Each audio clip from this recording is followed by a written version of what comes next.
Ole, ole, ole, ole, ole, ole, ole. Man, sweaty as anything. I'm not just hot. I'm Kedge. You know what?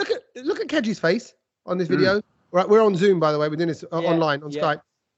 You got the little sweaty, clammy shine on. Yeah, but it's not sweat. It's just because I've got a light close to my face, and then obviously I've creamed up. So yeah, but the sweat it's shining something, isn't it? It's shining the sweat on your face. It's just probably maybe I don't know. No, I'm saying it's a clammy day. I feel that way. I've just cooked food as well, so I've been running around with the in the excitement of the India cricket match, I put on the India shirt, and it's oh god, India shirts are terrible. That's the worst thing you could be wearing in this weather. You look cool, Sach. I would say your face looks dry. No, I'm sat here with the patio doors wide open.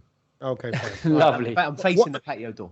And why is the India shirt the worst thing to wear in the heat? Because it's that material. It's like even though it was Nike, it was like India Nike, if you know what I mean. Yeah. It's not Premier League Nike. No, so they didn't have the technology to make it like this. Is just like if you want to sweat. I've just actually figured out the use of an India shirt. Your India shirt is your flu sort of t-shirt that you should be wearing. If you want to sweat out your flu, just whack on the India shirt. Isn't that the same for all like sports, football? No. Okay, I think you can tell the difference between like a Nike shirt, a football shirt, and a Nike Indian cricket shirt. There's a big difference in quality. It's like silky. This is almost like, do you know what I mean? You'd almost want to wear this on your honeymoon or something. Either that, like on your first night. I beg your pardon. Or Kedge has got a fake one. Which could be the... No. If it was Nike, I only paid the big bucks for the Nike because I was like, you know what? It ain't about that. Because trust me, I've had many a fake shirt back in the day, and it was just, and even by back in the day means last week. Yeah.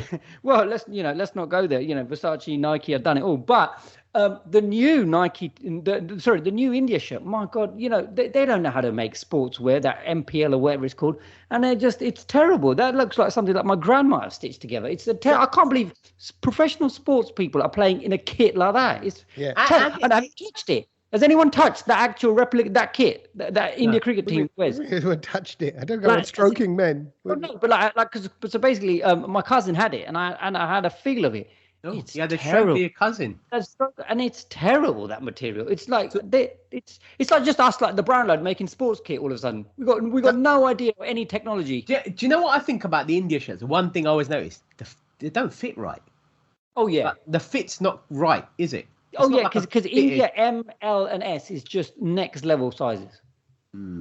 Oh, they're medium, larges, and smalls. You mean, right? Yeah. Because large in India, it's just like it's an interesting story because MPL, who make the shirts, are they're like a fantasy gaming betting thing, right? There you go. They don't have no rights, right, to advertise in the stadium. Yeah. So what they then did was overnight, exactly what you're saying. They set up a sports marketing agency. Yeah. No history, no background. You can tell. And then they threw a load of money at the bid to win the shirt bid, and they went, okay, we'll take the money. Beat Nike on the bid, and Nike got fed up. Nike apparently got fed up because they said too many people are faking our shirts. Yeah. So they go, there's no point in sponsoring the India shirt because there's all these fakes. Too many fakes. Yeah. Kedge is very much. I must have said this. If I haven't said this, is hilarious. I should have just filmed it. I was in Dubai. I was walking around the stadium. Just last October. A woman had on a fake India shirt, and I spotted it was fake from, no word of a lie, 30 to 40 meters away. What was on it? Meters. Think of that. That's like across your road, right? I tell you why. Because obviously the shirts are done in pieces. You got the front piece, you got the sleeves, you got the back piece, you got the collar. Yeah. This is all one piece. That one piece. No, the entire front piece was upside down, cut to her body shape. God. So the logo's in the bottom right-hand corner. India's written upside down, India or whatever, right? Upside down. And I went over to her and I went, have you done that on purpose? She looked down, she went, what? But she's looking down, so it's the right way up. Right? Maybe it was that range where you got to look at it in the mirror. So right. No, or in a hand, doing a headstand. She went, oh my God, realized what it was. The bestie of it kicked in, covered it up. Like that's straight out from Karama Market in Dubai. That is. Yeah, that is Karama. I didn't even realize when she put it on. Didn't even realize. Anyway, proper fakeness going on. Anyway. Yeah, while so you're warm. It's warm, is what we're saying. We're all sweltering in this heat. And, it just kind of makes you think. And I think we're all been sort of thinking that, what is going on in England at the moment with this weather? What is going on with England? Speaking of the heat and as we were talking about T-shirts, I'm on my 4th one today. You just want to... Wow. I've showered twice already today. Same here. It's ridiculous. It's just too hot. Every time I pop outside to do something or I come back in, T-shirt soaked, that's it, change it. Yeah. And the issue I was working from home today, so I've just gone, well, I'm just going to go topless because I'm just at home. I ain't got no Zoom calls, and it's just, so, well, no, it's not. It's not. What do you mean? Half of the English population walk outside like that. So what is it to you if I'm just sitting here naked in my house? It's different when you do it with your skinny little brown body. But I'll tell you what, the problem I'm just thinking like kids sitting on like his leather sofa and he's just stuck. Oh no, I don't. I'm picturing him with droopy nipples. I don't know why. Like the really low hanging ones. Now you've got all of the brand listeners doing that. But I tell you, the problem with that is, and you don't realize until you do it, is that obviously because Amazon still keep knocking at your door, and every time they knock, I'm just going straight to the door, and forgot to put one, and I can never find where I put the T-shirt, and then I was like, well, I don't care, so I've just opened the door a couple of times. I'll tell you what, the Starbucks fella, he was an Indian one. He was very surprised. He was like, oh, Indian walla, or topless. He was just shocked. He didn't know what to say. You got Starbucks delivered to your house? Absolutely. Yeah, delivery. Okay, that is so extra, but why would you do that? But it's not free delivery. So by the time, don't you feel like it's not worthwhile? No, mate. If I started thinking like you, I wouldn't be doing it. But what's wrong with your kettle in your kitchen? No. It's today you just wanted just a nice caramel frappuccino, beautiful. Behave. Sometimes you're like. You're no, I don't want to say hypocrite, but you're two different bundes. You're Jekyll and Hyde when it comes to spending. I always spend maximum. It's you two who count the pennies. I always go max. You guys wonder. The man who has anxiety attacks when he watches his electricity meter going up. It's all right watching it. I'm still spending it. I've still filled up the 10-litre pool already. Don't worry about that. I spent £20. Yeah, 10-litre pool. Not 10 litre. Was it 10 gallons? 10 gallons. 20 quid on the meter. I've done it all, mate. Don't worry about that. You can watch it. You can moan about it, but you got to do what you got to do. But true. But anyway, you had your Starbucks, and the Starbucks man, you think he was more appreciative of your body? Well, no, he wasn't appreciative. I think he was just shocked. He was just like, he's been through everyone's houses and everyone's been clothed, and then all of a sudden you've got this, Dal Sim. I feel sorry for you've got Dal Sim opening the door. I hope you tipped him. No. Not that kind of tip. No. There's no tipping going on, mate. They make enough money. But while we talk about this heat and the ravaging heat, have you heard of that? This weekend we could be hitting 40 degrees on Sunday. It could be breaking the record from what I heard. I've only experienced 40 degrees in Dubai in 1991, and it was 42 degrees, and it was like, my God. It was 46 when I was there last week. Oh, next level. Ridiculous. That's sickening. I haven't seen it going up that high. I thought when I looked at the weather prediction, it was in its early 30s this weekend. Not quite. No. They reckon we could be edging towards 40. Yes. And it's not like they're saying. So basically, I don't know if you know about this, but the weather people were asked about a few years ago to predict what the highest temperature would be in 2050. They predicted that it would get to about 40 degrees by 2050 in England. We're already there in a few years' time. We're not near 50. No. By 2050. By 2050, the year. Yeah. Oh, we'll be 40. Okay, we'll be 40 degrees. 50. I was like, hello. But with the fact that we're already there, and have you heard the train tracks are on fire? Did you hear about the bushfire all of a sudden up north in England? It just started the bushfires like you get in Australia. Yeah, I saw that. It's like, what is going on with this country? It's all happening. I saw there was a fire coming out the ground as well today. I saw something overheated, and there was a fire coming. It was literally as if it was coming out the pavement. And today, by the way, today isn't as like sunny, dry, sunny, hot. Today's muggy. It's a humid means, after all of this, it's gonna thunder like a crazy way. It's gonna chuck. Oh no, down. I don't think there's thunder in store yet. It's gotta be. What goes up must come down. If this kind of humidity, this kind of heat is building up in little old England, it's guaranteed followed by a proper peshab all over the nation. Funny you say that. This time last year, exactly on this day, we had a whole month's rainfall. Exactly 1 year ago. Look where we are today. It's come. That's No, a but it's gonna madness. come. I'm telling you. If it's, Do you know what though? Like with all this weather, yeah. I don't like. Don't get me wrong. I like hot weather, but I think this is number one. It's too uncomfortable, and I don't think this country's suited for it. Well, it takes us nicely to the question of are you guys what kind of fans are you using? Are you using fans? Have you guys installed air conditioning units? no. No. Is there any other tech as you're doing? Are you like, sort of painting your walls with water or anything like that? So where do I stand in this? So funny enough, the fans are still in the little loft attic. Haven't got your fans out yet? No, I'll be honest. Fans. It's well, okay. My last couple of nights I've been going to bed quite late, so it's been quite cool anyway. By the time you go to bed, about 12, 1 o'clock. But no, even the kids are falling asleep without the fans. It doesn't feel that crazy hot. Like, Mate, oh my, those nights when you just wriggle around. That's not happening. Yeah, no, that's been happening the last few. I'd say probably about a week now. Well, you not using your fans and keeping them in the loft means that you have now basically been saving 2p an hour. That's if it's a 120 watt fan, because that is what the estimate cost is by money saving experts who've worked out how long it's basically how much it costs for the average Brit person to keep the fan running all night. That's not too cheap, is it? Yeah. Yeah. It's not that 20p bad. for the night. It's not that bad. But if you've got a big now, Sach, have you invested in a tower fan? I've got a tower fan downstairs in the living room. Yes. Right. Well, then a big 50 watt tower fan is going to cost you much more. How much? Actually, no, it's not going to cost you that much more. Well, it's only slightly, but we're looking at about 4p. 4p. Oh yeah, we're cool. So yeah, just thought I'd give you the stats on that because I know everyone's watching the older electric meter and it's getting expensive. But then, if all right, so say if it's like 4p, 2p, 4p, what's that in relation to an air conditioning unit? Because that's going to be a lot, isn't it? Well, Nobody has AC. Nobody has AC in the UK. No. Everyone, have you not? I don't know about your Instagram. Everyone on Instagram and on their stories is going, oh, looking into air conditioning units. Oh, you can get portable air conditioning units. The people are reviewing them. But I can tell you, according to USwitch, it costs you 44p an hour to run an air con unit. So you can have 22 fans running on you for the same price as aircon unit. Exactly. But then isn't there that thing where fans don't work after a certain temperature because it just blows out hot air? And I think we're past that threshold as well now. Once you get past 30.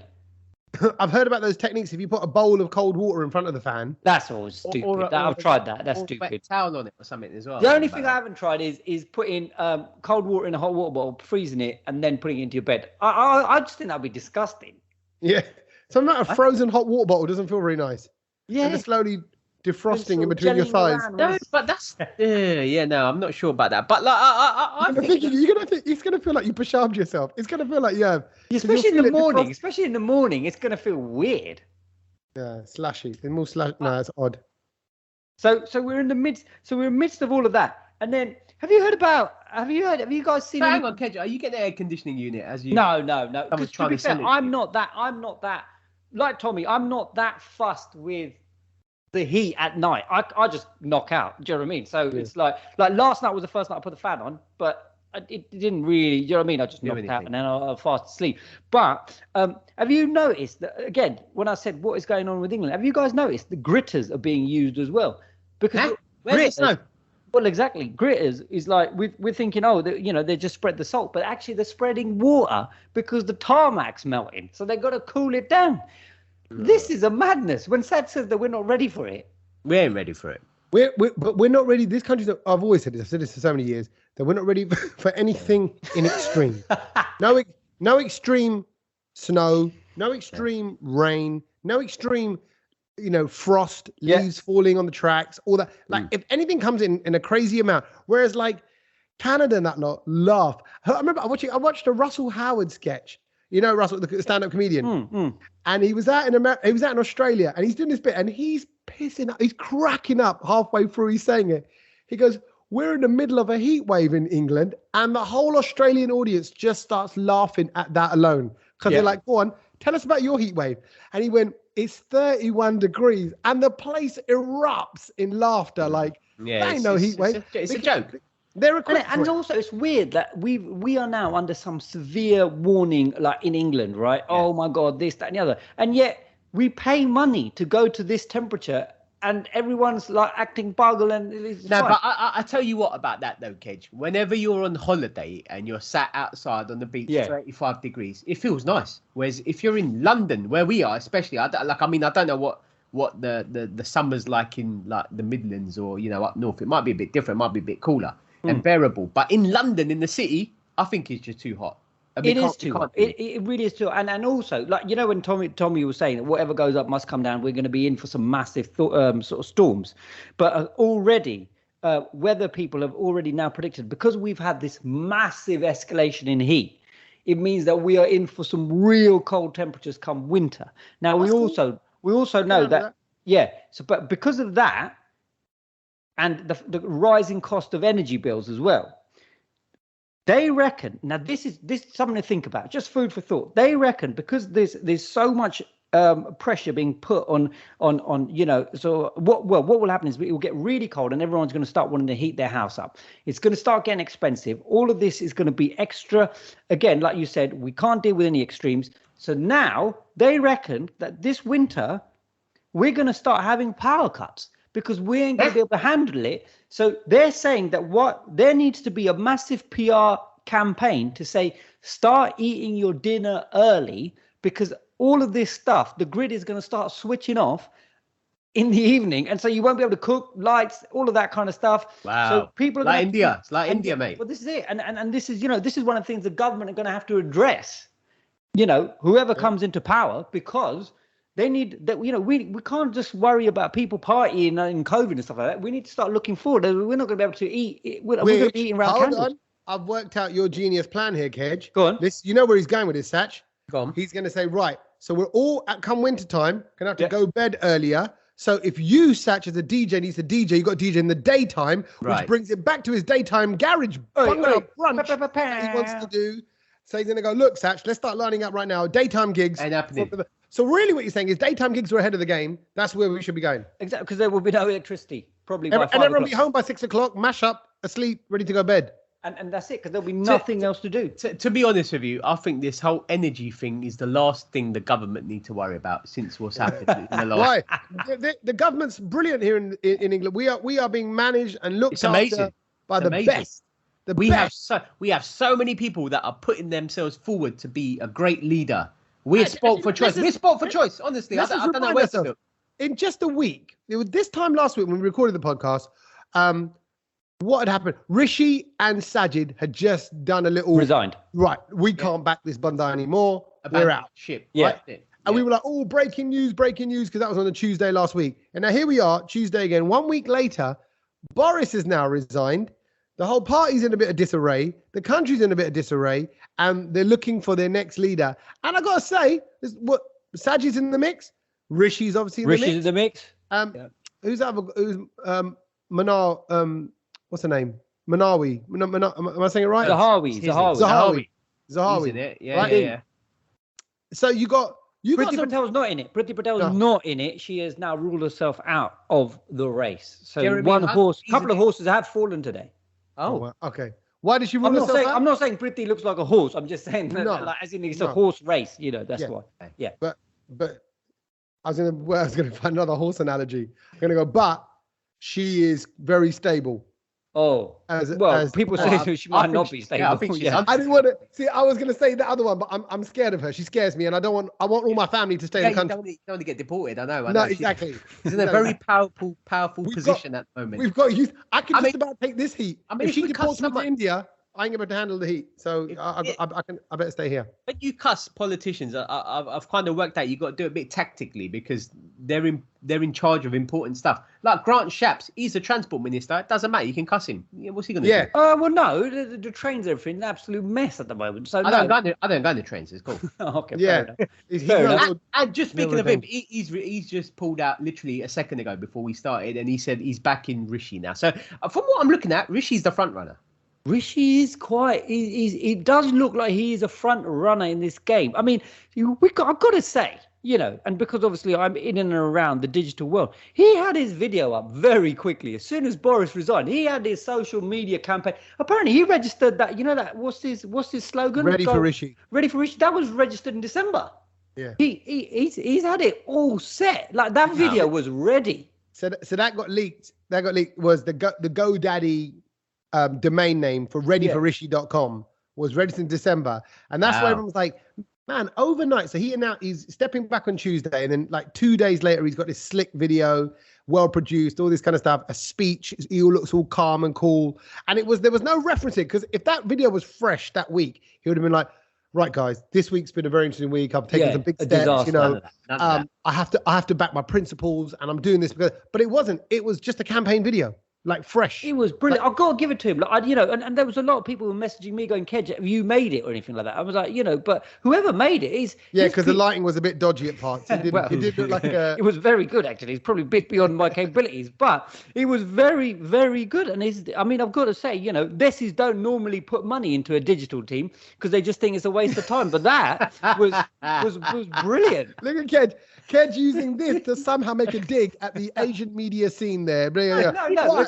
It's only because me and Sach have worked with many a people, many a company. He's not wrong. He's speaking facts. And it's I think he should have Desi'd up a little bit more with like kaleidoscope. The kaleidoscope footage filming, the way they do that back in the day. You see the little thumb in the corner. And at least like a track from Ram Leela just in the background. You know what I mean? Little zoom in, zoom out. Zoom in, zoom out. Zoom in, zoom out. And then also, I just think, the thing about Rishi is that if he is, if he does, if the public have got to vote for him, my God, all of a sudden every single Desi goes for it. That's it. It's just, there's the brown box. I'm picking that. That is the problem with all of this for me, because all of a sudden in the past week, it just seems like every brown person, every Gujarati that I know is like, we got to back Rishi. Can you imagine? What for? Why? If he wins, that will be two major economies run by Gujaratis. Modi and Rishi Sunak. Kedge is that guy. I don't think he is. Well, he's from East Africa. So if you're from East Africa, majority of people were Gujarati. And if you were Punjabi, you knew how to speak Gujarati. So African. Well, what does that mean? Yeah. What does that mean? Well, like what? Zulu? You said the majority of people from East Africa are Gujarati. Well, that's a lie. Of course it is. Brown people from. Yeah, of course it is. And like, how many Punjabis have you met who all speak Gujarati as well? So they all come under the same banner. But do you think he is, like, it sounds like a silly question, do you think he's an Asian candidate? I don't think he is. I think Rishi's crossed over. He's mainstream. It's like but he's going for his own people first, and then he's going for the mainstream. Mate, if he gets I think he's done it the other way around. I think he's got the mainstream. No, I don't think so. He's not Desi. No, he hasn't got like him. No, he hasn't got the mainstream. No I don't think he has. I don't think Middle England is not voting for Rishi Sunak. No, they are. Chance. I bet. You know what? They are. Dishy Rishi. No, but that was all before he messed up. He hasn't messed up. In the beginning. He was giving out free money. You can call him. He's my mate. I'll call him I'll give him a nickname as well if I wanted. Yeah. Then some pretty mad stuff happened. So I'm not sure about it. Yeah, it was all right when the money was being dished out. And then everyone found out about his family, his wife. Yeah, his wife. They're big red flags for people. And that's it. And now they're saying, because of his wealth, here's someone who doesn't need to run. He's doing it because he cares. So now it's going to be. No one does it because he's going to carry on. He's going to carry on. Honestly, he's going to carry on. He's going to do it, and he's got Middle England. I'm telling you, he's like. Well, if he's got Middle England, then I'm looking forward to basically Navratri in the streets of Doncaster. No, that's what I'm saying. He ain't going to do that. He's Runcorn and Aberystwyth. No, absolutely, it's going to happen. There's going to be, there will be, free food for children, but they're going to have just tepla and dokra in everyone's pack. No, he won't. He ain't eating that stuff because my mate saw him the other day. If he's got a flask that keeps his chai garam, he must have a dish that keeps his dokra garam. He has to. No, he hasn't. He's got no container. He hasn't used a tipping box ever in his life. He doesn't even eat that because it's bad for his stomach. Yeah, and it doesn't agree with him. I bet he'll go. It doesn't really agree with me. Doesn't really agree. My mates actually saw him in Dishoom, and they were like, he was eating with everyone else in Dishoom. Oh, that says it all, doesn't it? That says it all. The fact that he's in Dishoom says it all. Yeah, but he never. He hasn't ever had a haldi stain on his shirt. He's never had that. His tie's never gone into the lamb. He's never. He's never. That's never happened by accident. And if you're proper Desi, then you've done that. I think what I'd like him to do is accidentally, on purpose, if I was his PR manager, I'd go, look, just slip up with a little bit of Desi so that all the Desis know you're Desi. One Desi word, he's in. Yeah, all he's got to do all he's got to do is kind of go, when I ask a question, go to sorry, go, huh? I'm sorry, pardon. And if he says You huh, can't say huh. if he says huh, Desi's will go, he's ours. He's our boy. Yeah, but he's got to throw just throw in a little, sly little Gujarati or Punjabi swear word in the House of Commons. There's got to be a video of him doing Bhangra or Dandiya. Yeah, that's it. There's got to be a video. If he's getting out of the car and he steps, he goes, oh, Daddy Ben. Just does that as he's getting out of the car. So. Just get everyone go, oh my God, you see that? He is Desi. That's it. Bang. Brown vote done. Right. Yeah. Middle England don't know any different. Rishi's your Rishi. Then he carries on being generous Rishi. Rishi. Do you really think it's going to happen though? Real talk. Honestly, I do. Real talk, I think it's quite likely it's going to happen, and we are going to see Goodbye in Trafalgar Square and up and down the country. No, I don't. That's where I think you're wrong. I think you're being missold a dream. It's like Brexit. You think one thing, it's not. But that's what I mean by like as I'm saying, a lot of brown people are backing him for the reasons that Kedge is saying, because he's making up all these things in his head. That's not going to happen. He's that guy. He'll get himself into the club. Right. Yeah. Let's say you get through the doorman and you go, look, let me just go in, let me check it out, and I'll come back and I'll let you know. And then I'll speak to the promoter and I'll get you in. And he'll be in there on the dance floor just doing the running man on his own. And you're stood outside. That's exactly what it is. I don't think it's going to be him, to be quite honest. No, I think he'll still win it. I think he'll have a solid manifesto. I think he's won enough favours over. Also, he's a young, handsome potential prime minister then. You know, like he's young. He's young, he's smart. He comes from a good family. I think we would be older than him, Tommy. Sorry? I think we would be older than him. Oh, of course we're older than him. He's in his, what is he? I think he's late 30s, isn't he? He's late 30s, but I think we'd both be older than him. Is he? Yeah. It's crazy. If he gets in, I bet he might even be one of the youngest prime ministers if he does get in ever. He should just allow it. I'm sorry. Oh, no, Rishi Sunak is 42. He's born on 12th of May. So He's in between us. He's in between. He'd be our middle brother. Yeah. For me and you. He's younger than you, older than me. No, I'm older than him. That's amazing. That's like what an achievement. If he gets, I'm not convinced. I'm not convinced. So right now, would you vote for him? No, because it's like trying to pick the best of a bad bunch, innit? I wouldn't know who to vote. I'd just do it, whatever the other thing is, and just Well, no, because we wouldn't get. We would have to vote for him and then say Keir Starmer. Well, when it comes to the actual vote of a prime minister, that's different. Yeah. But between themselves, they've got to vote someone in to be the leader. So that's not down to us. Do you see what I mean? Right. Yeah, exactly. So let's just see. We're going to have to. And if it does come down to him, you can't just say, "Oh, I'll pick him because it's Rishi Sunak." That doesn't make sense. Does you it? pick him? No, Sach. Sorry, you can pick him whatever you want. Kedge's doing that. If you identify with his side party, that's fine. No. Each to their own. Each to their own. You can't force people to vote for someone on your terms, Sach. People can vote for the fact that he's got a hot flask. He loves to drink garam chai. Well, then you're pretty stupid if that's what you put your voting on.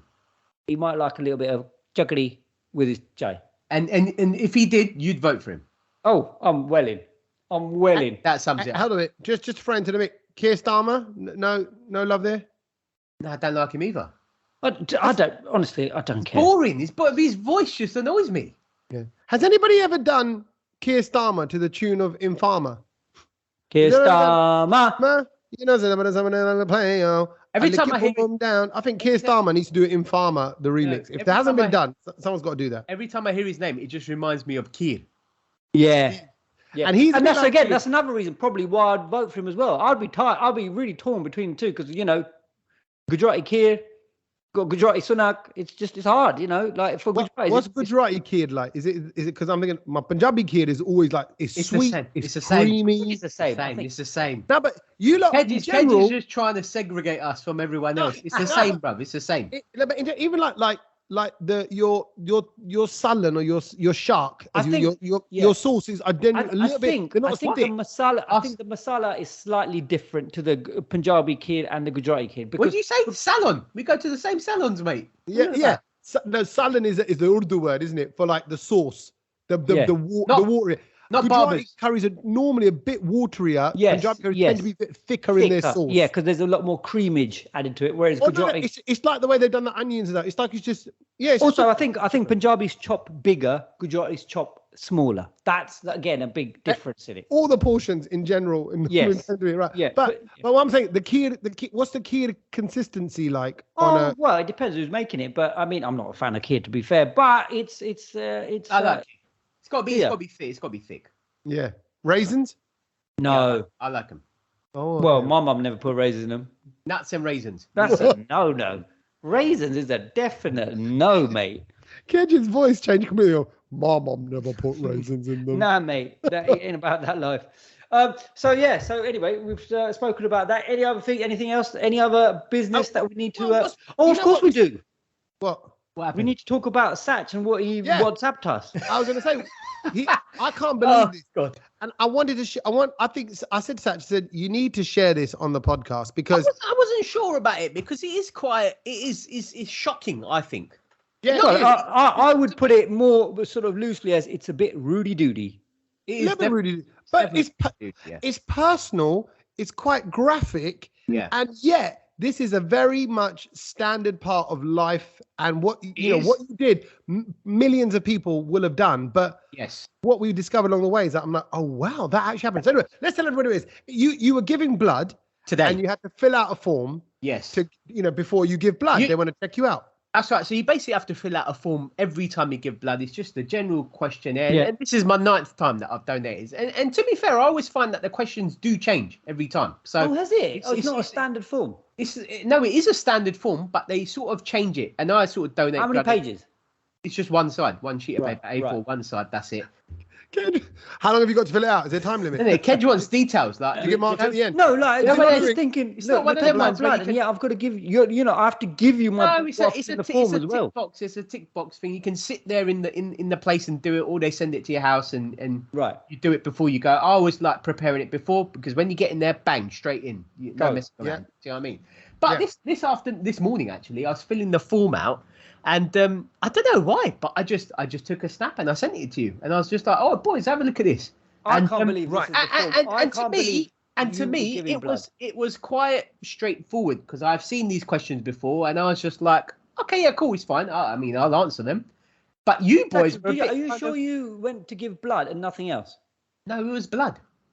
Because these are very intrusive questions. Shall I? And that's the thing that kind of takes me back on this because I think everything that we do now they're trying to get non is it evasive, is that the word, or intrusive where they're trying to not get any details off you. But this is the complete opposite where I think they've amped it up. I think you've taken a screenshot of like 1 to 20 on these questions, right? Let me just do 1 to 7 and 15 to 20, just the kind of questions that are on this form are like, in the last 7 days have you had aspirin? Have you seen a doctor? Have you been in contact with anybody who's got COVID? Or that's normal. That's all normal. Like you're about to give blood. They need to make sure there's no risk in the blood that you're carrying. Then it goes, since your last donation, these are the later questions that come in here. Have you got any? Look, have you had acupuncture? Yeah, is a question on there. You need to know those things. Have you had hepatitis, jaundice, all of that, which is all normal stuff. So the two things I actually had to chat to them about was traveling. Traveling, that's on there. I just saw that. I'd been away since I last given blood, and the other thing was because I had this accident a couple of months ago. I had to say I'm still going through physiotherapy, and that was it. They just asked me a few questions. Everything all right. Blah, blah, blah, cool. Blah. However, question number 8 to 14 is what I'd like to share. Which starts with the header, in the last 3 months, have you? Yeah. Question number 1. Yeah, 8. Number 8, sorry. Use drugs during sex. Okay. What? I mean, not just use drugs. Have you used them during sex? But I think that's like, it could be. I can't remember. Like, it's not like, I don't think they're talking about like crack and stuff, are they? Or heroin. Of course they are. No, I think it might be drugs to make you have. Well, no, it says excluding erectile dysfunction drugs or cannabis. So it's got to be. So those weeds are all right. Is this the heroin? It's or LSD or something. But you can't use drugs during sex because you'll spill it on the floor and stuff. I'm like, are you physically like moving around, or does it mean like with like just before it, or like with? Yeah, maybe it's not during that infused. Infused. I thought it was testing your multi skills. What's it? How multitasking you are. Like, can you roll a joint while you're doing it? Carry on. Anyway, okay, so right. Have you used drugs during sex? Which again is like, well, because look, just before that, the question was, have you been in contact with anyone who might have smallpox? All fine. Yeah. By the way, do you take drugs when you have sex? It's quite a deep question, that. It's very personal, yeah. Okay, the next one breaks down 9A and 9B. 9A. In the last 3 months, have you had sex with a new partner or more than one partner? Wow. And then 9B. 9B. Yeah. If yes, did you have anal sex? This is. I can't believe people answer this question. But you have to answer it. Who's going to say yes? Yeah, but you have to answer it. You have to clearly. Why there's a shortage of blood donors? Because because everyone's having chicken blood. I can't even deal with the rest of these questions. I'm sorry, I can't. You're telling me you wouldn't go give blood because you couldn't fill out these questions? I didn't know that they ask all of this stuff. This is incredible. Yeah, but have you had sex with anyone with gonorrhea, hepatitis, syphilis? Have you had sex with anyone who's ever been money? Yeah, all of them. For sex? In the gangbang, everybody had it. Has anyone who's been injected with drugs? My God, this is really personal information. Very personal. Very personal. No, but number 11. Read out number 11, Sach. Number 11. All right, where are we going? Number 11. Have you in the last 3 months been given money or drugs for sex? Like as a pay-up. What's that for tax purposes? Why do they need to know that? Why do they need to know? Is that what is Rishi Sunak trying to influence this quiz? I don't know. Look, I think the questions are very personal. I do think, and you boys obviously have never seen this, so it's quite shocking. Shocked. The first time I saw it, I was shocked too. But then I think about it, and I'm just like, do you know what? Like, all right, cool. You're donating blood to save someone's life. Yeah. If it means you have to answer a few personal questions, then so be it, isn't it? Get on with it. I think after all those questions, that have you had been given money or drugs for sex? Have you had anal sex? All that. At the end, they go, or alternatively to all of those, have you been anywhere near Kedge in the last week? Because if you have, you know what he's like. He's had a cold for ages. My God. I tell you, that is horrendous. I honestly, I didn't know that, but it's an eye opener. And actually, we should end this by saying, "Well done, Sach, for doing a good deed." Oh yeah, well done.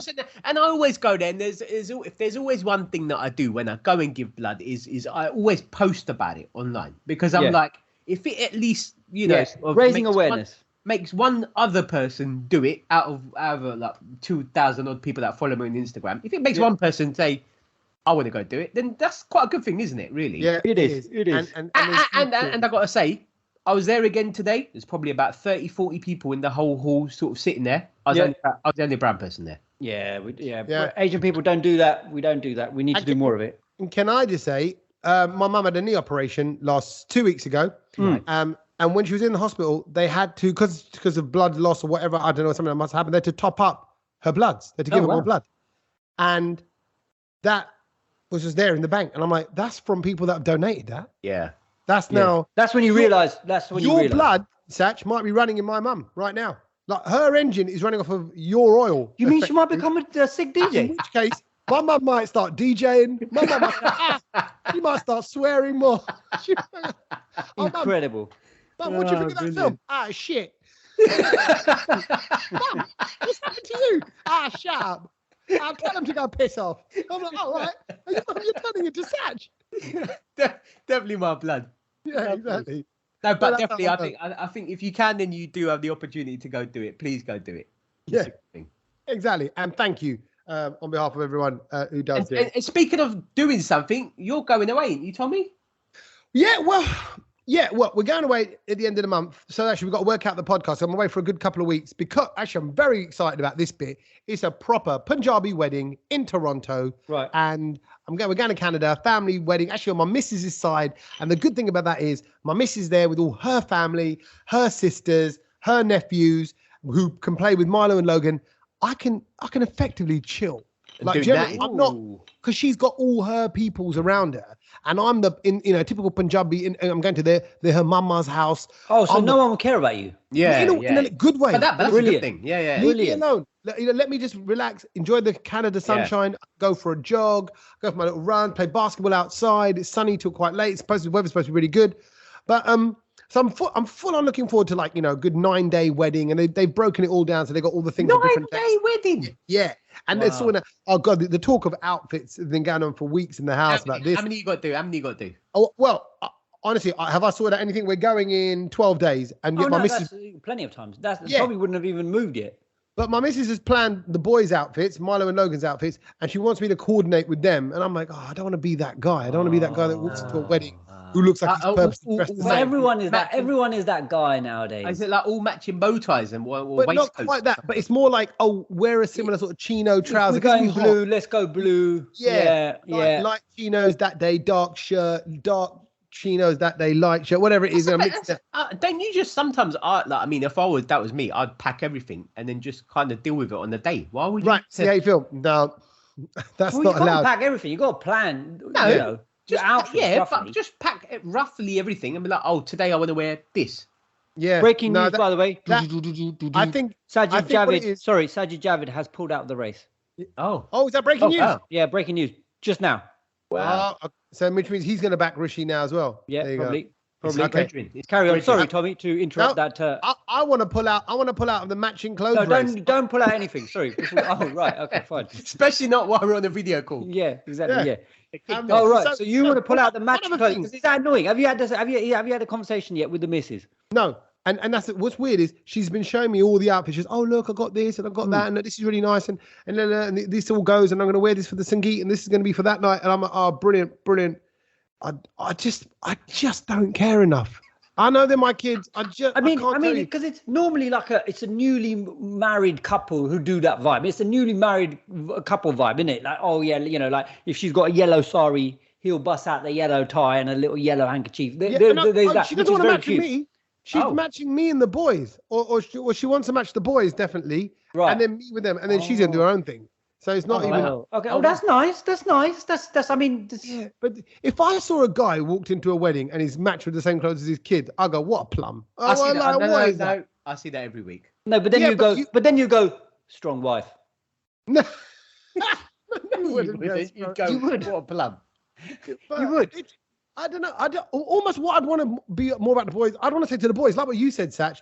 What do you feel like wearing today? It's funny you mentioned that about the boys because there was a lot of outrage at Williams' little one at Wimbledon because it was so hot on centre court for the men's final, and he was in a suit, and there was a lot of outrage. Like, why are you dressing your children up in a suit? Yeah. You know what? I thank my dad for that one. I never had a suit until I was 18. He was like, I don't want my kids to wear suits until they need to wear suits.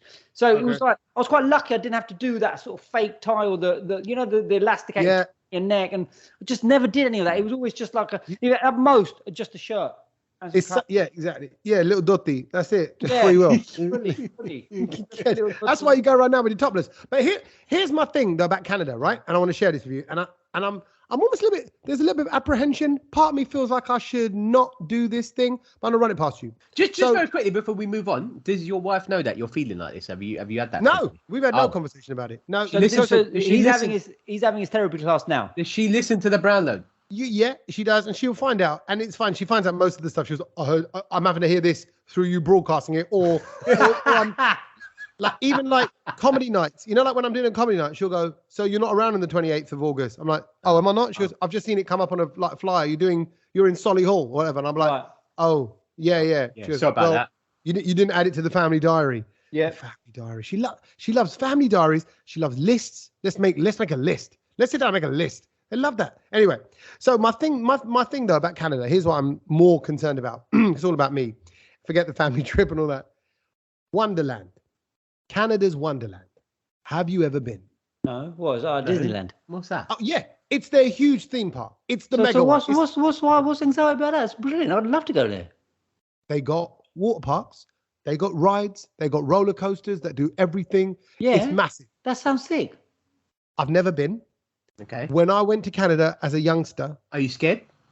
I woke up one day and my uncle had taken my sisters and everyone else had gone to Wonderland. Oh, wow. And I was deemed too young and I got left behind. Yeah, that scars you for life, that kind of stuff. Brother, I still remember walking around the house going, where is everyone? And not getting an answer from all the other frumpy dumpy old people that weren't allowed to go.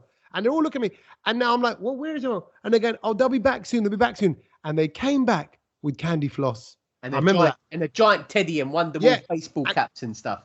And they were buzzing, and they recorded some karaoke video. What did you do? I was just too young. I think I was a liability. I was a liability to take along because I was probably a bit too young. And my mum and dad weren't going. The uncle was going. No. What did you do that day while they were in Wonderlanding?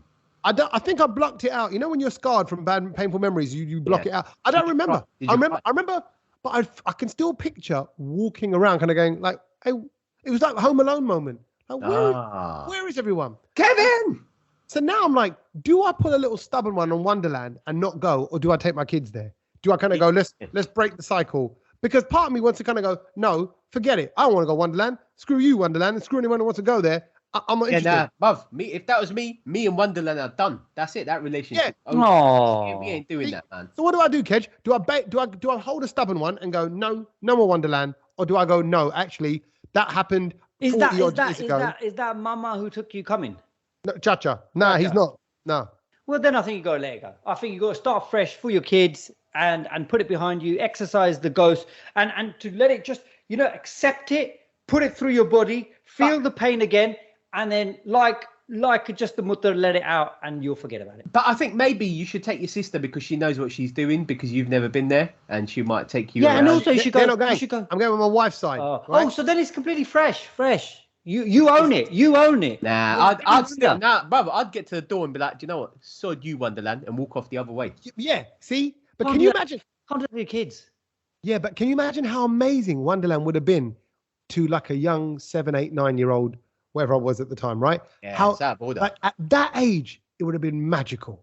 But then if you take your kids to Canada and they come back and everyone goes, did you go Wonderland? Did you go Wonderland? You're like, no, my dad's got this like disorder from like 40 years ago. I know the feeling. And I've carried it on. Yeah, and then you're downloading your disorder and stress and all of that onto them. And then it'll be just generations of Sandus who've never been to Wonderland. And that's just gonna not look right in the final epic Sandu diary. Maybe the Sandus ain't meant to be for Wonderland. Yeah. That's like me. I'm sorry, but when I was a kid, my cousin and my brother both got Game Boys. I didn't get one. And brother, I'd never wanted anything Nintendo after that. I was like, soddy. Oh, that's. I think Sandu Wonderland. I don't even like Tetris because of that. I don't like Tetris because of that experience. I don't even want to play the game ever. Yeah, I can see that. I can see how that. See, I can relate with those issues. So I think maybe Kedge has got a point. You got to break the cycle, otherwise I pass it on to the next generation. Stick to your guns. But then maybe I send the kids and I don't go. Nobody. No, I don't know. Okay, I'll work it out. But that's my biggest dilemma. I forget the outfits. I'm more concerned about Wonderland or to not Wonderland. Feel free to DM me or message us and let me know what I should do. But I'll work that out. Right. What else has been going on? Well, I think we move on to things we learned because we are at the end almost of the podcast. So check that out. Can I go first? Because I've done this. The thing that I learned, I've now tried it out and it works. And I couldn't believe that this worked because there's, you hear about all those hacks and, sort of tricks and stuff from TikTok. Well, Starbucks have got a secret menu type ordering thing that you can do. It's a secret item. And guess what it is? It's a Kinder Egg Frappe. Oh, nice. But you don't know, no one knows about it. And the only way you can get it is so obviously it's Kinder Bueno, but if you go, can I get a Kinder Frappe? They're not going to give it to you. All you've got to do is you've got to ask for a white mocha frappe with a shot of hazelnut, and bang, that's the one. See, that's boring. That's not it, though. They were doing that. They were doing so well up until the order. So I love that. I love stuff like that. The In-N-Out Burger very quickly in America have a limited menu. But they write Kinder on the glass. Yeah. So they know that it's just only slowly leaking out. No, but then they should. What you should do, you should go in and you should have to go like, oh, hello, can I have a frappe, whatever it is, with hazelnut, and then go, surprise, it's celery. Oh, right? Or something like that. And then like a secret handshake or a secret sound or something. Or even go like, do something. You know what you're getting, But yeah. Bueno. Yeah. Oh, bueno. Yeah. Right. Or kind of go, do you understand my order? Right? That's you drop a little under reference. Is behind the bar, isn't it? What's that? That's if Rishi Sunak's serving you, but Well, otherwise... no, because Rishi Sunak's going to run the country, so everyone's going to be a bit more Desi. Ivanka's not going to understand that, is she? Ivanka will, because she loves Bollywood. All Eastern Europeans and Russians, I'm telling you, they love Bollywood. They love it more than we do. So that's what I learned. And I tried it, and it works, and it is nice. Okay, good. Okay, I like that. My thing I learned is a good little stat. I got sent this article only because I thought, and I thought this kind of blew my mind a little bit, and that is the world's population by November the 15th this year. Yeah, they're going to cross 8 billion. Ooh, 8 that's billion. interesting. All this time, I don't know, last 10, 15 years. We've been on 7 billion people. There's 7 billion people in the world. 7 billion people. 7 billion people in the world. So by November the 15th this year, we're going to hit 8 billion, and India is set to surpass China with the most populated nation. So India's going to overtake as well. And by 2030, by the way, 10 years, 8.5 billion. Wow. And by 2100, so what's that in 80 years, 78 years? Yeah, 10.4 billion. Wow. Well, we won't be around for that. So maybe you won't. You will be. You'll be living on in the metaverse, Kev. Oh yeah, I'll be. Yeah, they're uploading my brain as we speak. Your avatar will be there. Wow. Yeah, they're beautiful. So that's what you learned. Thing I learned was, and it's kind of related to Kedge's story because it's about a drink and it's about cars. Did you know in 1959, as an optional extra, when you bought a VW car, you could have a coffee maker put into your car? Nah, bro. Fact. In what year? Fact. 1959. But they didn't have the techers for that back then. Bruv, they would fit an actual, coffee machine in your dashboard, so you could just. Why have VW stopped doing that now? That's what would take them past Tesla. If they did that, would take. I was thinking about it. I'm like, if my car when I got into the morning had Desi Cha ready when you're getting in, bruv, game changer. Why did they stop that? I'd pay for that. If they had that technology in 1950, why is that not like they had the technology of radio, and then it's got better and better. But they had the technology of a coffee maker. Why have they not carried that on? It was actually. But you can imagine it's a bit gimmicky. It's going to look a bit. No. It was available in 2 different voltages, so you could get one where it does it really quickly or really slowly, and then it had like a cup that sort of had its own hole in it, like magnetically sort of just stuck to the. I love that. I love that. Why is VW? It I need to speak to VW. Yeah, you've got a VW, haven't you? You need to. Yeah, I'm in there with the VW crew. I will go and speak to him. Yeah, see, and that way, and you should be able to say a little code word to your VW, and it could do a Kinder coffee as well. That'd be amazing. Garam chai. Yeah. What are you saying? It just. Garam chai ki pyali hai. Just like. What was that last one? What's that? Garam chai, what? Garam chai ki pyali hai. It was that Anu Malik song with Salman Khan walking topless in a beach. Is that who you're channeling when you go around naked in your house? Oh, absolutely. Do you know what I mean? My pecs, they'll knock anybody out. Beautiful. On that note, we're going to knock you out and say goodbye. Thank you very much for listening. As always, cheers for sharing the love for the brown load. Message us anytime you like. If you want to just have a little chitter chat. Oh, before we go, I've just the one thing I've got to address very quickly is that we completely forgot to mention it, but season 2 of Indian matchmaking is coming out, isn't it? Oh, Seema Auntie's back. Seema Auntie is back. Seema Tapadia from India is back. And the amount of messages, I don't know why. It's like as if I've not seen it, but the amount of people, like no one messages me to say have a good holiday, but everyone messages me about Seema Tapadia. Indian matchmaker. Do you know what I mean? It's like as if I've produced it or I'm directing it or something. Do you know what I mean? Well, they know your connection to it, but it's awkward because now she's back. It'd be good to kind of get her on the podcast, but you've fallen out with her because you've let her down. Yeah. So I was blacklisted because she came to London and I didn't take her around and just become basically her kamwala for 2 days. Not one, but 2. And her husband couldn't walk, so therefore he had to be wheelchaired around and I had to basically ferry him around.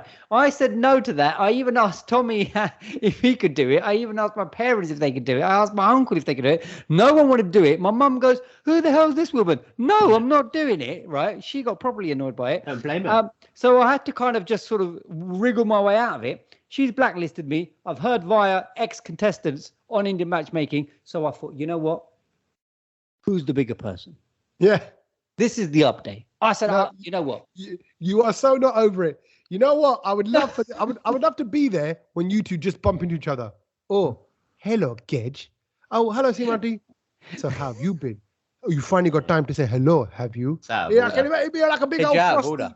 No. So I sat And I thought about it, and I thought, I'm the bigger person. I'm going to just, just stick out a little olive branch for Seema auntie and go, you know what? Let's just play it cool. Because I've heard through third-party sources that that I'm blacklisted. Fair enough. I haven't heard from her in ages. So I thought, you know what? I'm just going to go straight into the WhatsApp, not a DM slide it, but because of WhatsApp, because we were on that level, and I messaged her. I went, congrats. Season 2 is coming. Can't wait to watch all the fun and the buggle bun from the girls and boys. Right? And ain't even registered it, mate. Oh man. Oh wow.